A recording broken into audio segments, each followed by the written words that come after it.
Hey there and welcome. It's a different Tony on Tuesday this morning. I'm answering some of your questions that you've sent me during the week. But before I do, I've just come back from my morning walk. I've had a wonderful walk this morning with my wife. We've started the day really well. So just forgive the attire.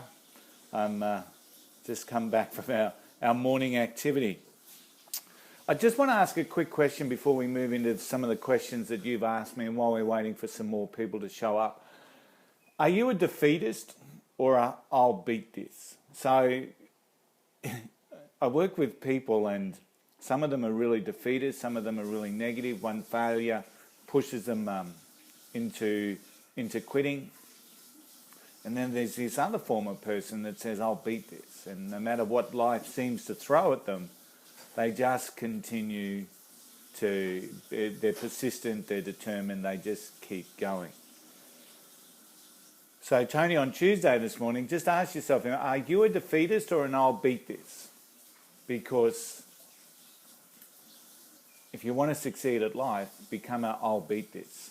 And become that person that just keeps going, no matter how many times you may feel like you're getting whacked around. Because as we know, life doesn't ask for our permission before it slaps us around the head. So be very conscious of who you are and don't let little stumbles stop you in your tracks. Just say, I'll beat this. I know where I'm heading. I know what I've got to do. You can do it. It's Tony on Tuesday. My first question that I got through the Coach Call blog, and I thank you very much. It's from Robert at Covent Gardens. I hope I said that right. Covent Gardens. Covent Gardens. I'm not quite sure where that is. My wife tells me it's in the UK. So, and he says that he's recently changed jobs and he's now finding that he's missing his old workmates. And asked me, have I made the right decision? Robert, you're the one in the best place to answer that question. It's not necessarily my question to answer. However, just in saying that, people leave a job for a reason. And whatever that reason is, it creates the momentum and it creates the energy for people to leave their jobs. However, sometimes with most things in life, it becomes that cognitive dissonance. And maybe you've suddenly realised by moving to another location or to another role that the people you actually work with weren't too bad after all. That's a little bit of cognitive dissonance starting to show. I have a huge belief that life is about making decisions and then managing those decisions. So Robert from Covent Gardens, have a look at the reasons why you left.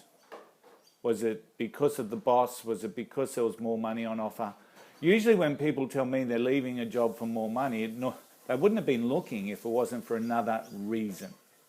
There is normally another reason why people leave jobs. And it's the majority of people leave jobs because of their immediate line manager. So think about the reasons why you left. Think about why are you missing your former workmates or your work colleagues. And then manage that decision that you've made. There's no reason why you can't keep in contact with your work colleagues if you're still working in the same city or the same suburb. Except the dynamic changes. You no longer work colleagues. You actually become out of work colleagues. So Robert, I hope that's given you a little bit of an insight into that particular issue that you're facing. And, I wish you well. As I said, life is about making decisions sometimes, and it's about managing that decision. So you've made a call, you've moved roles, you've changed jobs. And for whatever reason that was the decision you made. That was the decision that you felt was best. Now that you're in that new role, embrace it with everything that you've got and don't look back.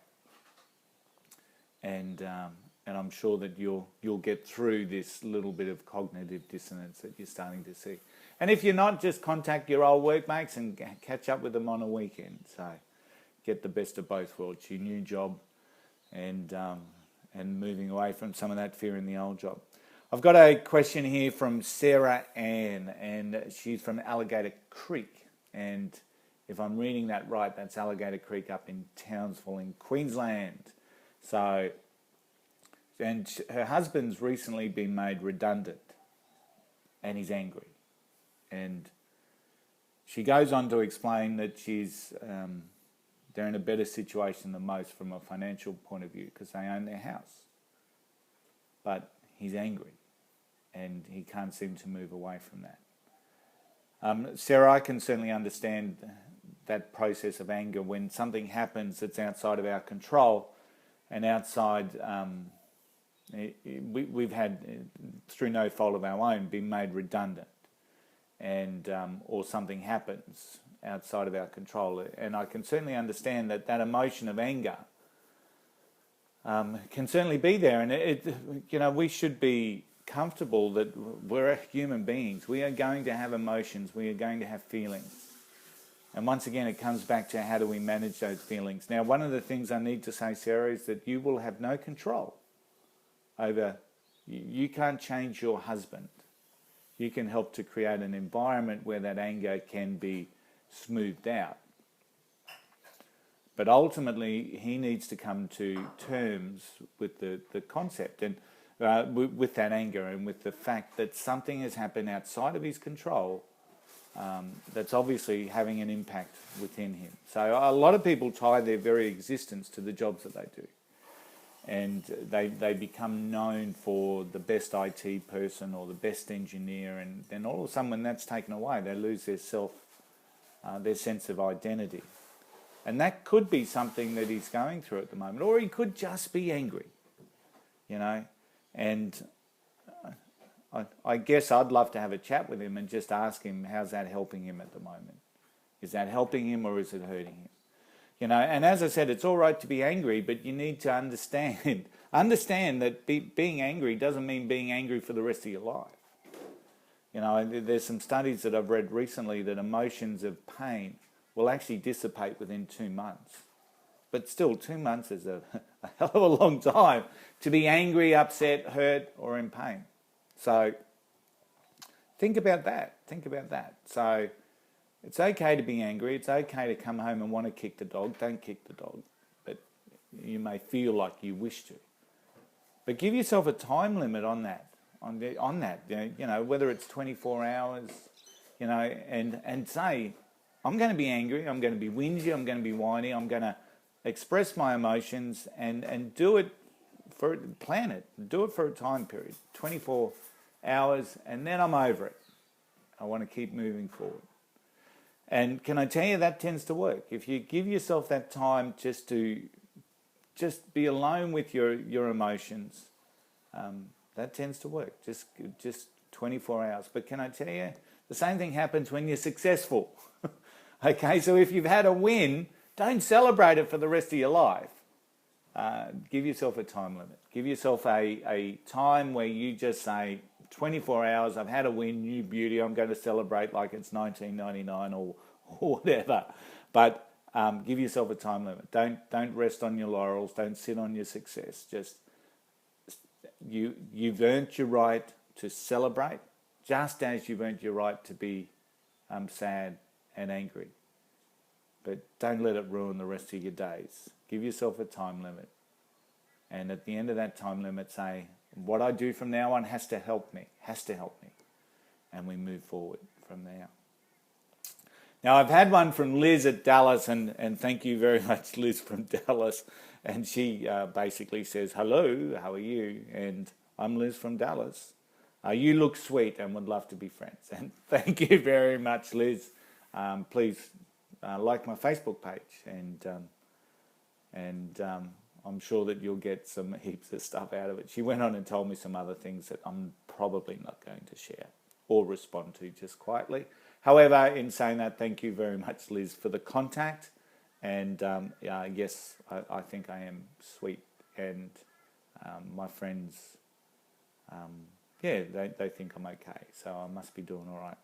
Now, the last question that I've got here, and we got about 10 questions during the course of the week, and I'm moving into with 3 of them.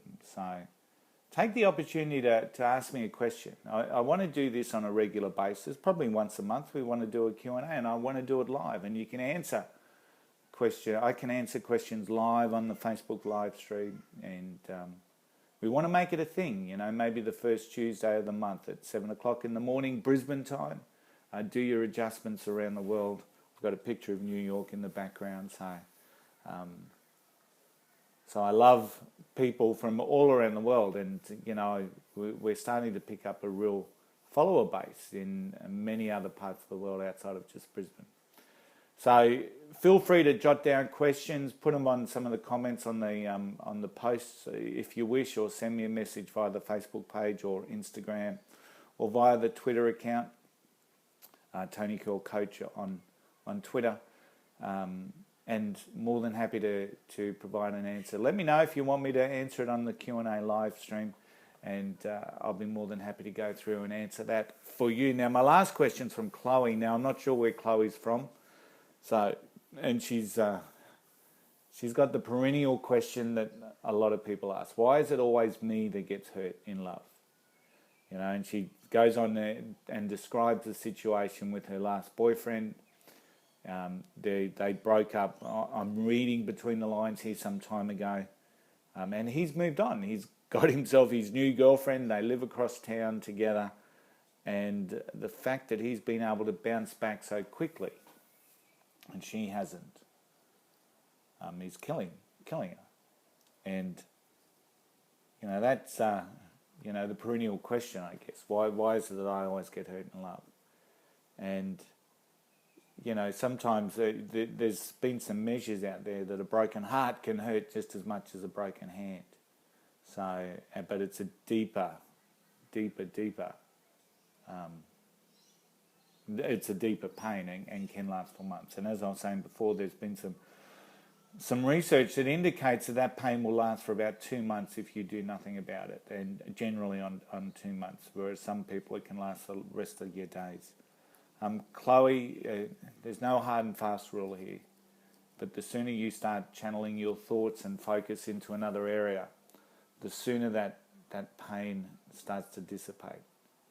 Because I'm guessing that the people that will watch this and the people that are on live will understand that love creates pain sometimes.